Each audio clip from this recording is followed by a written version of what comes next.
Hello everyone, I am Renu Barman. Welcome to my channel. कैसे हैं आप सब? कैसी चल रही है आपकी यूजीसी नेट की preparation? I hope you are doing well. ऐसी ही डूइंग वेल के लिए, आपकी प्रैक्टिस के लिए जो टॉपिक हम लेके डेली आते हैं, उस टॉपिक में जो क्रक्स आपको प्रोवाइड कराया जाता है, इस वीडियो में जो क्रक्स आपको प्रोवाइड कराया जाता है, ये क्रक्स वीडियो देखने के बाद आपको इस टॉपिक से रिलेटेड कोई भी डाउट नहीं रहने वाला है। ये मैं आपको दावा करती हूँ, क्योंकि जो टॉपिक आपके लिए हम लेके आते हैं और जो यूजीसी नेट की प्रिपरेशन के लिए हम जुड़े हुए हैं, वहां पर हमें सिर्फ अपनी बुक को ही कंप्लीट नहीं करना है, हमें उस पे थोड़ा ज्यादा लिमिट से काम करना है। क्योंकि जो बुक में मटेरियल दिया गया है वो तो आपको पढ़ना है, साथ में जो पूरा डिटेल्ड ये टॉपिक कहता क्या है वो भी आपको इस वीडियो में प्रोवाइड कराया जाता है। तो जाके हर टॉपिक से रिलेटेड यहाँ पे वीडियो बनाई जाती है, क्योंकि हम यूजीसी नेट की प्रिपरेशन के लिए जुड़े हुए हैं। बहुत ही हमारा बड़ा एग्जाम होने वाला है और अब की बार तो हमने ठान लिया है कि अब की बार तो हमें यूजीसी नेट जेआरएफ को क्रैक करना ही करना है। इस टॉपिक से रिलेटेड, इस यूजीसी नेट की प्रिपरेशन से रिलेटेड जो भी आपको डाउट है वो अब से नहीं रहने वाले हैं, क्योंकि जो वीडियोज आपके लिए प्रोवाइड कराई जा रही हैं वो वीडियो फुल ऑफ डिटेल्ड है आपके टॉपिक से रिलेटेड। दावा करती हूं आपके टॉपिक से रिलेटेड कहीं से भी क्वेश्चन आ जाए, आप उनको इजीली अटेम्प्ट कर पाएंगे, क्योंकि जो एनालिटिकल क्वेश्चंस आपको प्रोवाइड कराए जाते हैं यूजीसी नेट में, आपको उनको थोड़ा डीप में समझना पड़ता है क्वेश्चन बोल क्या रहा है। मींस जो हमारा वे ऑफ टीचिंग यहाँ पे है और जो क्रक्स आपको प्रोवाइड कराया जा रहा है, जो स्टडी मटेरियल आपको प्रोवाइड कराया जा रहा है, वो आपकी उस नीड को फुलफिल करता है। Let's start. आज जो हम लेके आए हैं demand analysis unit 3, UGC NET की यूनिट 3 हमने यहाँ पे स्टार्ट करी है। तो यूनिट 3 में आज का टॉपिक जो हम लेके आए हैं demand analysis. Madam demand analysis क्या है? ओके बेटा, डिमांड एनालिसिस से पहले मैं आपको बता दूं, जब भी एक प्रोड्यूसर, मैन्युफैक्चरर अपने प्रोडक्ट को मार्केट में लेके जाता है, लेके जाने का मेन मकसद क्या मैडम? उसका प्रॉफिट अर्निंग का वहां पे रहता है, मार्केट शेयर का वहां रहता है, अपने कंपटीटर को कंपीट करना वहां पे रहता है, अपने प्रोडक्ट की प्राइसिंग से अच्छा प्रॉफिट गेन करना वहां पे उसका रहता है मेन मोटिव। बट मैडम इन मेन मोटिव्स को पूरा करने के लिए उसको क्या करना होगा? उसको यहाँ पे क्या करना होगा? सबसे पहले वहां के कस्टमर्स उसको छांटने होंगे, कस्टमर्स के ऊपर वहां पे अपनी नजर रखनी होगी कि कौन कौन से ऐसे कस्टमर्स है जो उसके प्रोडक्ट से रिलेटेड डिमांड करते हैं। ठीक है, तो मैडम मेन यहाँ पे अहम रोल हमारे कस्टमर का हो जाता है और हमारे कस्टमर सेटिस्फैक्शन का हो जाता है। कस्टमर सेटिस्फैक्शन से यहाँ पे क्या आया है मैडम? जो प्रोडक्ट मैन्युफैक्चरर एंड प्रोड्यूसर बना रहा है उस प्रोडक्ट की मार्केट में डिमांड कैसी है? मार्केट में डिमांड ही उस प्रोडक्ट की फेलियर एंड सक्सेस को शो करती है। ओके मैडम, ठीक है, डिमांड एनालिसिस को आज हम करेंगे, बट अगले लेक्चर में हम डिमांड क्या होती है, ठीक है, और मार्केट डिमांड क्या है, इंडिविजुअल डिमांड क्या है, ये सब हम लोग यहाँ पे कवर अप करने वाले। अभी मैं आपको बता दूं कि डिमांड एनालिसिस होता क्या है, क्यों इसको करा जाता है। ठीक है मैडम, ठीक है, अभी हमने यहाँ पे एक मैन्युफैक्चरर को, प्रोड्यूसर को डिसीजन लेना पड़ता है। मैडम डिसीजन मेकिंग उसकी बहुत जरूरी है। क्यों जरूरी है मैडम? उसको यहाँ पे अर्निंग करनी है प्रॉफिट की अर्निंग के लिए और अपने मार्केट में दबदबा बनाने रखने के लिए उसको डिसीजन मेकिंग करनी होती है। मैडम किस चीज की डिसीजन मेकिंग? जो डिसीजन मेकिंग यहाँ पे अपने प्रोडक्ट से रिलेटेड वो करता है उसी को ही डिमांड एनालिसिस बोला जाता है। मैडम डिमांड एनालिसिस है क्या? बेटा देखो, एनालिसिस जहां पे भी आएगा इट मीन्स वो रिसर्च है। अब यहाँ पे डिमांड के साथ एनालिसिस जुड़ा है, तो यहाँ पे बता रहे हैं कि डिमांड से रिलेटेड रिसर्च करी गई है। रिसर्च किसके ऊपर करी गई, क्यों करी गई है, इसी को आज हम पूरा डिटेल में करने वाले हैं। ठीक है, ओके मैडम, अभी यहाँ पे हमने बात करी डिमांड एनालिसिस की, हम बात कर रहे हैं। तो डिमांड एनालिसिस क्यों जरूरी है ये मैंने आपको बताया। हर कंपनी की, हर बिजनेस की सक्सेस फेलियर ही टोटल आपकी डिमांड के ऊपर यहाँ पे डिपेंड करती है। डिमांड ही उस पर्सन को, उस कंपनी को, उस बिजनेस को डिसीजन मेकिंग के लिए पुश करती है कि आप ऐसा प्रॉफिटेबल डिसीजन लीजिए, आप ऐसा डिसीजन लीजिए जिसकी वजह से आपके प्रोडक्ट की डिमांड मार्केट में अच्छी हो। अगर प्रोडक्ट अच्छा है, इट मींस प्रोडक्ट की जो डिमांड है ऑटोमेटिकली अच्छी है। ऑटोमेटिकली डिमांड अच्छी है, इट मींस उस प्रोड्यूसर ने, उस कंपनी ने, उस बिजनेस ने अच्छे से डिसीजन मेकिंग की हुई है। कैसे मैडम? डिमांड एनालिसिस के ऊपर। Okay, clear? ओके मैडम, ठीक है। अभी हर कस्टमर का मेन मकसद क्या है? हर कस्टमर को मैडम अपने डिमांड को फुलफिल करने के लिए प्रोडक्ट चाहिए। हर कस्टमर को अपनी डिमांड को फुलफिल करने के लिए प्रोडक्ट चाहिए, ठीक है। मींस क्या है कि हर कंपनी अपने कस्टमर की नीड को सेटिस्फाई करना चाह रही है। अगर वो किसी बिजनेस को समझना चाह रही है, मींस अगर वो किसी भी बिजनेस को समझना चाह रही है या किसी बिजनेस को चलाना चाह रही है, तो सबसे पहले उसको कंज्यूमर बिहेवियर का पता होना चाहिए। मैडम, कंज्यूमर बिहेवियर में क्या है? कंज्यूमर बिहेवियर ही बताएगा कि आपका जो प्रोडक्ट मार्केट में आया है या फिर आने वाला है, वो कितने टाइम तक होल्ड करके रखेगा अपने प्लेस को। मींस आप अपने प्रोडक्ट को कितना इजीली और कितना अच्छे से और कितने अच्छे प्राइस से आप उसको मार्केट में सेल कर पाएंगे, जिससे आपका यहाँ पे प्रॉफिट जो मोटिव है वो इजीली फुलफिल हो पाएगा। तो कस्टमर जो कंज्यूमर बिहेवियर है आपके प्रोडक्ट के लिए अहम रोल रखता है, क्योंकि कस्टमर को अट्रैक्ट करना ही एक प्रोडक्ट का काम है। अगर आपका प्रोडक्ट कस्टमर को अच्छा लग रहा है और कस्टमर अट्रैक्ट होके आ रहा है, तो इट मींस आपकी रिसर्च अच्छी है, डिमांड एनालिसिस अच्छा है। Okay, clear? ठीक है। फिर बात करते हैं मैडम, आपने बात किया सेल फोरकास्टिंग। अब सेल फोरकास्टिंग भी करना जरूरी है डिमांड एनालिसिस में। डिमांड एनालिसिस में मेन फोकस कहां गया कि जो प्रोडक्ट बनाया है उसकी सेल कैसे होगी, उसकी सेल कितनी होगी। फ्यूचर के बारे में एक डिसीजन लेना, अपने प्रोडक्ट की सेल फोरकास्टिंग करना भी डिमांड एनालिसिस में ही आता है। मार्केट फॉर अ प्रोडक्ट, आपका जो प्रोडक्ट आप लॉन्च कर रहे हैं या फिर आप अपने प्रोडक्ट को जो मार्केट में लेके आ रहे हैं, वो प्रोडक्ट आपके जिस मार्केट में आप उतर रहे हैं उस मार्केट के लायक है या नहीं है। मैडम, कैसे पता चलेगा? प्रोडक्ट की success and failure he company की सक्सेस एंड फेलियर होती है। अगर आपका प्रोडक्ट हाईली डिमांड में है, रेगुलर उसकी डिमांड बनी रहती है, इट मींस आपका जो डिमांड एनालिसिस है, डिमांड से रिलेटेड रिसर्चेस आपने कर रखी हैं, वो आपको सही राह पे लेके जा रही है। आपके प्रोडक्ट ही मार्केट को वहां पे डिसाइड करता है। अगर प्रोडक्ट ज्यादा टाइम तक रखता है, इट मींस आपका मार्केट प्लेस यहाँ पे अच्छा है। फिर प्रोडक्ट प्राइसिंग की बात कर रहे हैं मैडम। प्रोडक्ट प्राइसिंग के लिए भी डिमांड एनालिसिस यहाँ पे अहम रोल रखता है। कैसे? जब आप अपने प्रोडक्ट की प्राइसिंग यहाँ पे डिसाइड करते हैं, प्रोडक्ट का प्राइस डिसाइड करते हैं, तो कैसे करते हैं? अपनी मन मर्जी से नहीं करते, ठीक है। एक तो आपकी यहाँ पे प्रोडक्ट की जो टोटल कॉस्ट होती है उसको यहाँ पे ध्यान में रखना होता है, प्लस जो अदर फैक्टर्स भी हैं, प्लस साथ में कंपटीटर कंपनी का प्राइस भी है।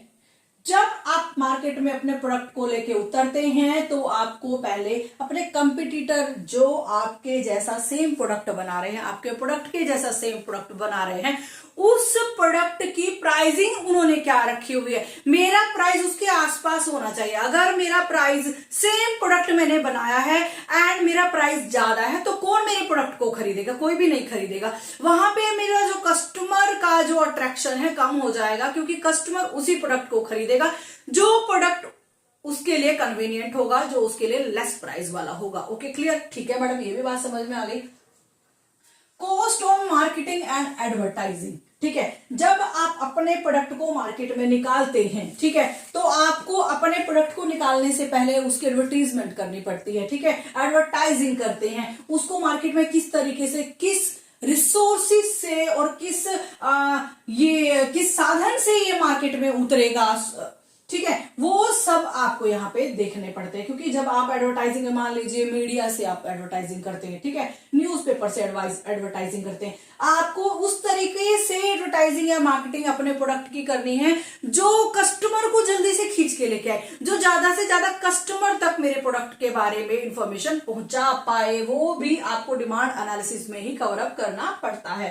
फिर आपके यहाँ फाइनेंशियल डिसीजन। देखो फाइनेंशियल डिसीजन में क्या है कि कोई भी कंपनी जब मार्केट में उतरती है, कोई भी कंपनी जब मार्केट में उतरती है, मार्केट में अपने प्रोडक्ट को लेके आती है, तो उसको बहुत सारे डिमांड एनालिसिस करने पड़े, उसमें एक फाइनेंशियल डिसीजन भी उसको लेना पड़ा, क्योंकि हर कंपनी के पास रिसोर्सेज जो है लिमिटेड है।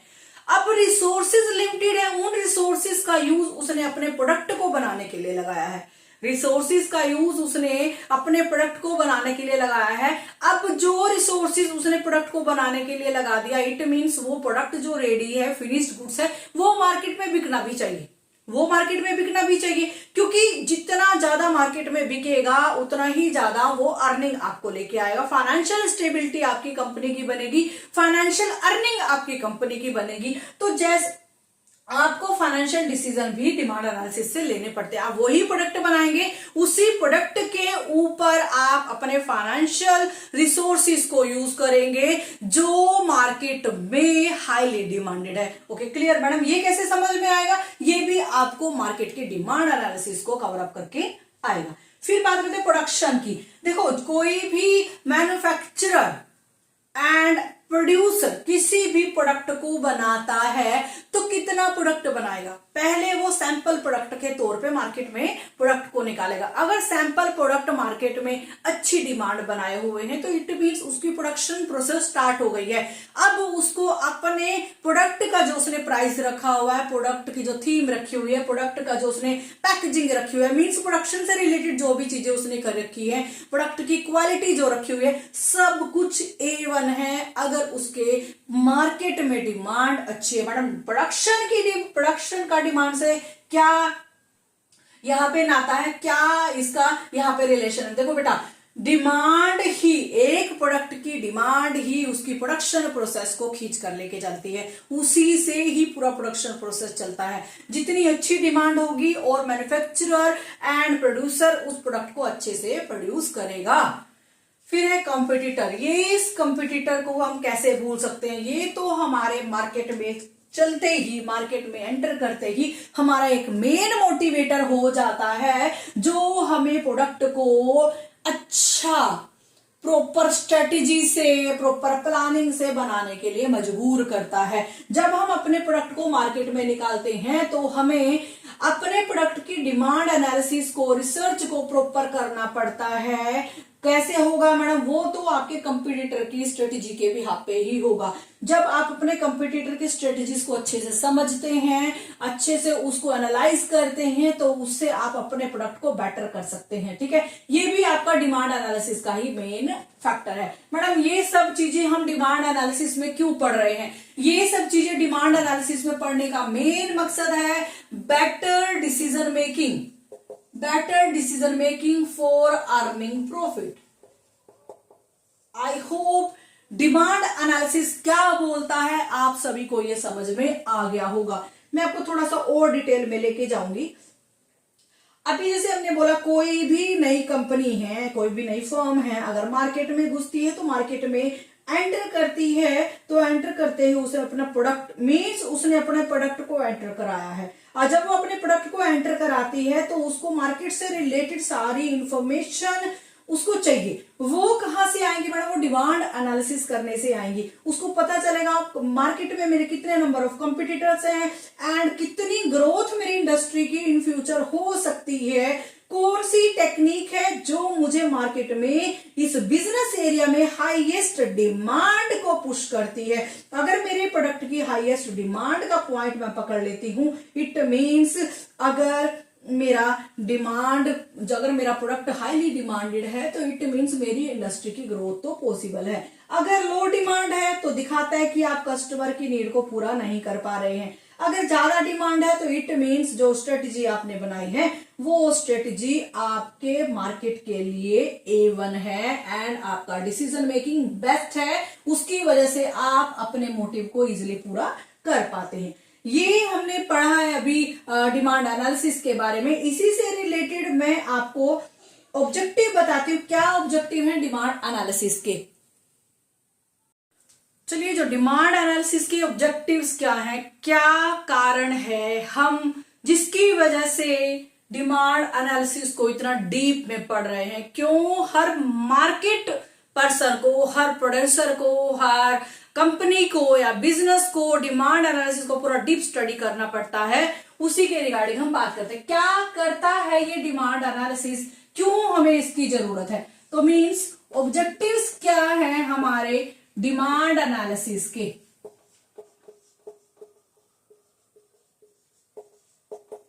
डिमांड एनालिसिस के ऑब्जेक्टिव्स क्या हैं जिसकी वजह से हमें इसको पढ़ना पड़ता है। ठीक है, ओके मैडम।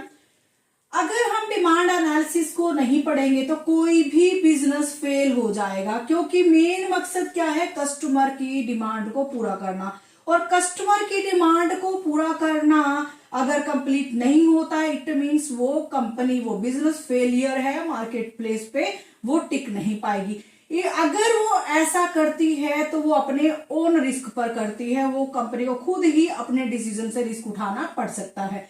अगर कंपनी चाहती है, अगर कंपनी का एम है ज्यादा से ज्यादा डिमांड को अट्रैक्ट करना, मींस कस्टमर को अट्रैक्ट करना, कस्टमर को अपने प्रोडक्ट के लिए अट्रैक्ट करना, तो इट मींस उसको ये जो ऑब्जेक्टिव्स हैं डिमांड एनालिसिस के प्रॉपर ध्यान में रखने पड़ेंगे, क्योंकि ये जो ऑब्जेक्टिव्स हैं यही कस्टमर के लिए, यही एक बिजनेसमैन के लिए एक सिग्नल है कि आपका प्रोडक्ट अच्छे से चल रहा है। ठीक है, ओके मैडम। अभी पहला ऑब्जेक्टिव क्या है, क्यों करा जाता है? Evaluating customer response.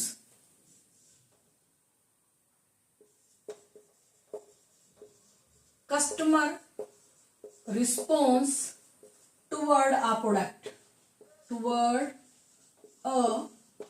Product, madam ये कैसे? क्योंकि देखो डिमांड एनालिसिस हमें क्या दे रहा है, हमें वो एक ओवरव्यू दे रहा है हमारी स्टडी का, हमारे डिसीजन का, कि इसमें आप क्या कर सकते हो। ये डिमांड एनालिसिस आपको बताता है आपके मार्केट में आपके प्रोडक्ट के बारे में कस्टमर की राय क्या है, कस्टमर क्या सोच रहा है। ठीक है, ये जो पहला ऑब्जेक्टिव हमारा है, evaluating customer response toward a product, हमारे प्रोडक्ट के बारे में कस्टमर का क्या रिस्पॉन्स है, वो हमारे प्रोडक्ट को किस तरीके से खरीद रहे हैं। मींस कस्टमर के जो प्रोडक्ट की, जो कस्टमर का जो रिस्पॉन्स है, कस्टमर का जो रिस्पॉन्स है वो किस लिए? मैडम कस्टमर का response means as a feedback.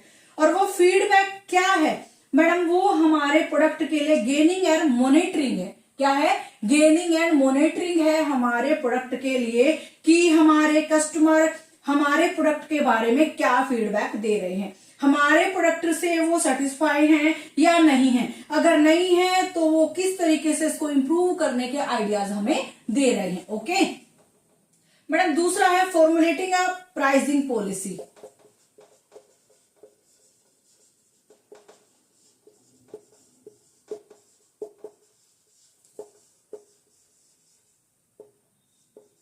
Formulating a pricing policy. Formulating pricing policy में क्या है कि अब आपको अपने प्रोडक्ट की डिमांड को प्राइजेस के साथ एनालिसिस करना है। अगर आप अपने प्रोडक्ट को प्राइजेस के साथ एनालिसिस करते हैं तो इट मींस आप कस्टमर की जो ट्रेंड है डिमांड का वो आप इजिली यहाँ पे एस्टिमेट कर पाएंगे, क्योंकि जैसा प्रोडक्ट का प्राइसिंग होगा उससे वैसे ही आपको कस्टमर यहाँ पे मिलने वाला है। मींस आपकी प्राइसिंग पॉलिसी भी अहम रोल करती है आपके डिमांड एनालिसिस के लिए। प्राइसिंग ऐसा फैक्टर है जिससे आप अपनी टारगेट ऑडियंस को अट्रैक्ट कर पाते हैं। ठीक है, टारगेट ऑडियंस के ऊपर आप अट्रैक्ट यहाँ पे कर पाते हैं। बिना प्राइजेस के कोई भी कंपनी, बिना प्राइजेस को सेट करे कोई भी कंपनी अपनी डिमांड एनालिसिस को पूरा नहीं कर पाती है एंड कस्टमर को अट्रैक्ट नहीं कर पाएगी। फिर थर्ड ऑब्जेक्टिव मैडम इसका आता है sale forecasting. Sale forecasting, sale forecasting में क्या है कि कोई भी बिजनेस उसको अगर डिसीजन लेना है, अपनी कंपनी की परफॉर्मेंस को जानना है, अपनी कंपनी की परफॉर्मेंस जानने के लिए डिटेल्ड एनालिसिस करेगा मैडम किसका, डिमांड फोरकास्टिंग का। ठीक है, डिमांड फोरकास्टिंग का डिमांड एनालिसिस करेगा मैडम किससे रिलेटेड, सेल फोरकास्टिंग का। इन फ्यूचर मेरे प्रोडक्ट की क्या डिमांड रहने वाली है, ये मेरे जो प्रोडक्ट की जो सेल है उसका ट्रेंड क्या रहने वाला है, क्या मुझे यहाँ पे अपनी प्रोडक्शन की जो मेरा प्रोडक्शन प्रोसेस अच्छा चलने वाला है ये कैसे पता चलेगा मैडम, ये तो आपके प्रोडक्शन की सेल के ऊपर पता चलेगा, आपके प्रोडक्ट की सेल के ऊपर पता चलेगा। अगर आपके प्रोडक्ट की सेल फोरकास्टिंग अच्छी है, मीन जैसा आपने डिसाइड किया है वैसे ही आपके प्रोडक्ट की सेल यहाँ पे चल रही है, तो इट मीन्स आप अपने कस्टमर को, अपनी टारगेट ऑडियंस को अच्छे से सेटिस्फाई कर पा रहे हैं। बिजनेस का ये अहम डिसीजन है अपने बिजनेस के सेल फोरकास्टिंग को करना, क्योंकि इसी के बिहाफ पे आप कंपनी की परफॉर्मेंस को देख पाते हैं। इसी के बिहाफ पर ही आप अपनी कंपनी के cash flow, resources, work flow, workforce को भी आप यहाँ पे अच्छे से एस्टिमेट कर पाते हैं, क्योंकि जितनी अच्छी सेल होगी उसी के हिसाब के आपका कैश फ्लो, रिसोर्सेज भी अच्छा होगा, ज्यादा ज्यादा आपके पास मनी आएगी, प्रॉफिट आपका इंक्रीज होगा और आपके जो वर्किंग मैन है, जो आपका वर्क प्लेस है, मैन पावर है, वो भी आपके प्रोडक्ट से एंड आपके बिजनेस सेटिस्फाइड रहने वाली है। फिर बात करते हैं establishing a production policy. Establishing production policy,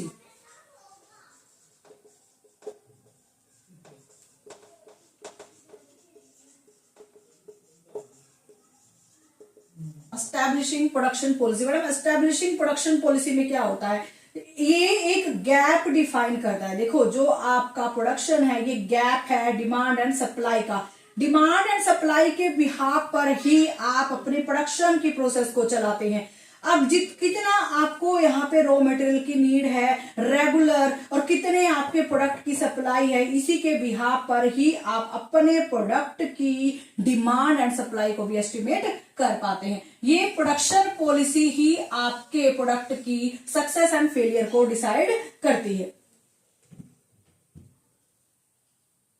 अब बात करते हैं हमारे डिमांड एनालिसिस के क्या स्टेप्स हैं, कैसे डिमांड एनालिसिस को यहाँ पे किया जाता है ताकि हम अपनी कंपनी का जो टर्नओवर है वो भी बढ़ा सके, कंपनी की इमेज भी बना सके एंड कस्टमर को ज्यादा से ज्यादा अट्रैक्ट भी कर पाए और अपने बिजनेस डिसीजन को यहाँ पे सक्सेसफुल भी कर पाए। इसके लिए क्या क्या स्टेप हमें लेने पड़ते हैं, उस स्टेप्स के बारे में रिगार्डिंग बात करते हैं। तो पहला जो स्टेप आता है आइडेंटिफाई द मार्केट, मीन्स आप जिस मार्केट में आप उतरे हैं, जिस मार्केट में आपने एंटर किया है उस मार्केट में आप चाहते हैं आपके प्रोडक्ट की डिमांड ज्यादा हो एंड प्रोडक्ट की डिमांड ज्यादा होने के साथ साथ आपका प्रॉफिट भी ज्यादा हो, आपकी कस्टमर रीच ज्यादा हो। तो इसके लिए आपको उस मार्केट को अच्छे से आइडेंटिफाई करना जरूरी है कि आप नए प्रोडक्ट को मार्केट में लेके आए हैं और उस प्रोडक्ट को कौन से कस्टमर और किस लेवल तक आप कस्टमर को सेटिस्फेक्शन कर सकते हैं। अगर आपके प्रोडक्ट की डिमांड अच्छी है इट मींस आपका प्रॉफिट भी अच्छा होने वाला है एंड आपकी जो इंडस्ट्री ग्रोथ है वो भी अच्छी होने वाली है। सबसे पहले आपको प्रोडक्ट को जब मार्केट में उतारते हैं तो उस मार्केट के बारे में आपको पता होना चाहिए कि उस मार्केट में मुझे किस टाइप से कस्टमर यहाँ पे मिलने वाले हैं। आपको अपने कस्टमर से ही अपने प्रोडक्ट के बारे में रिव्यू एंड फीडबैक मिलता है जो आपके प्रोडक्ट का अंडरस्टैंड करने में बहुत ही हेल्पफुल होते हैं, आपके प्रोडक्ट की डिमांड बढ़ाने में हेल्पफुल होते हैं। दूसरा स्टेप यहाँ पे आता है access the business cycle. Access कैसे करते हैं, देखो जब आप मार्केट में उतरते हैं तो सबसे पहले आपको क्या करना होता है, बिजनेस साइकिल को इवेल्युएट करना है। मैडम कौन सी स्टेज पे, 3 स्टेज पे इवेल्युएट करना है। फर्स्ट स्टेज जो आपके प्रोडक्ट की आती है that is emerging stage. Emerging stage में क्या होता है, जो हाई कस्टमर डिमांड होती है and low supply of goods होता है, ठीक है। फर्स्ट जो आपकी एक्सेस द बिजनेस साइकिल में मैंने बोला इमर्जिंग स्टेज, इमर्जिंग स्टेज में क्या आया, आपके कस्टमर्स की ज्यादा है, मींस आपके प्रोडक्ट की डिमांड ज्यादा है एंड सप्लाई कम है, ठीक है। और दूसरी जो स्टेज है प्लेट्यू स्टेज, बड़ा प्लेट्यू स्टेज में क्या हुआ, सप्लाई प्रोडक्ट की जो है, जो सप्लाई है वो टोटल डिमांड के इक्वल है। जो प्लेट्यू स्टेज जो आती है वो टोटल डिमांड के इक्वल है, जितनी डिमांड आपके प्रोडक्ट की मार्केट में हो रही है उतनी ही आपके प्रोडक्ट की सप्लाई भी इजिली हो पा रही है। अब थर्ड स्टेज आती है डिक्लाइनिंग स्टेज। डिक्लाइनिंग स्टेज में क्या होता है कि आपके प्रोडक्ट की डिमांड यहाँ पे कम हो रही है। ये सब आपको अपने बिजनेस साइकिल, अपने प्रोडक्ट को मार्केट में उतारने से पहले देखने पड़ेंगे, ठीक है। उसके हिसाब से ही आपको पता चलेगा कि जो आपका डिमांड एनालिसिस अच्छे से चल रहा है, जो डिसीजन इसके रिगार्डिंग आपने लिए थे वो बेनिफिशियल है या नहीं है। थर्ड आपका स्टेप आता है create a product that meet a particular niche. ऐसा प्रोडक्ट बनाया जाए, पर्टिकुलर नीच मीन्स एक पर्टिकुलर टाइप ऑफ कस्टमर्स है, जो कस्टमर पर्टिकुलर डिमांड है उसको फुलफिल करने वाला प्रोडक्ट यहाँ पे बनाया जाए। इसी नीच से, नीच मीन्स आपको पूरे मार्केट के लिए प्रोडक्ट नहीं बनाना है, आप टारगेट ऑडियंस करिए, टारगेट ऑडियंस के लिए ही ऐसा प्रोडक्ट बनाइए जो उसकी नीच को, मीन्स उसकी एक्सपेक्टेशन को फुलफिल कर पाए। अगर आप ऐसा करते हैं तो आप अपने कस्टमर के लिए अच्छा प्रोडक्ट, कंपटीटर से अच्छा प्रोडक्ट अल्टरनेटिव लेकर आते हैं। फिर है define your advantage. Fourth step is define your advantage. इसमें क्या होता है, जब आप अपने प्रोडक्ट को बना रहे हैं तो कस्टमर की जो प्रॉब्लम है, जो कस्टमर की प्रॉब्लम है, उन प्रॉब्लम को ध्यान में रखते हुए आपको ऐसा प्रोडक्ट बनाना है जो कस्टमर के लिए यूजफुलनेस हो एंड आपकी हमेशा के लिए मार्केट में डिमांड बनाए, ठीक है। मान लीजिए एक आईपॉड हो गया और एक आईफोन हो गया, ठीक है। आईफोन क्या है कि आईफोन से आप एक रेगुलर फोन की तरह उसको यूज कर सकते हैं, आईपॉड को आप एक रेगुलर फोन एंड लैपटॉप की तरह भी इसको यूज कर सकते हैं। तो जैसा आपके प्रोडक्ट के कस्टमर्स हैं उन्हीं की डिमांड के अकॉर्डिंग, उन्हीं को ही ज्यादा अट्रैक्ट करने के अकॉर्डिंग, उस पर्टिकुलर प्रोडक्ट की एडवांटेज लेने के लिए ही आपको यहाँ पे कस्टमर की नीड का ध्यान रखना पड़ेगा। फिर आपका आता है फिफ्थ स्टेप आता है डिटरमिन योर कंपटीटर। आपको अपने कंपटीटर्स का मार्केट में कौन कंपटीटर्स है, कितने नंबर ऑफ कंपटीटर्स है, आपको पता होना चाहिए। मार्केट में आपके प्रोडक्ट का शेयर क्या है, ये सब चीजें भी आपके प्रोडक्शन साइकिल मींस आपके बिजनेस साइकिल के ऊपर डिपेंड करती है। जितना ज्यादा प्रोडक्शन आपका चलता है बिजनेस साइकिल के अंडर, इट मींस आपके कंपटीटर्स आपसे कम वैल्यू रखते हैं और आपके प्रोडक्ट की डिमांड ज्यादा है, ठीक है। तो ये सब आपके लिए जो आज हमने डिमांड एनालिसिस का full coverage topic cover up किया है, तो इसमें हर चीज और हर वो लाइन डाली गई है जो आपके डिमांड एनालिसिस से रिलेटेड क्वेश्चंस को फुलफिल करने के लिए बहुत जरूरी है और बहुत ही इंपॉर्टेंट है ये टॉपिक आपके एग्जाम के लिए। तो आप अच्छे से मेरे साथ जुड़े रहिए। Thank you so much. It's all about demand analysis. मिलते हैं नेक्स्ट वीडियो में। प्लीज मेरे चैनल को लाइक सब्सक्राइब जरूर करिएगा। Thank you so much.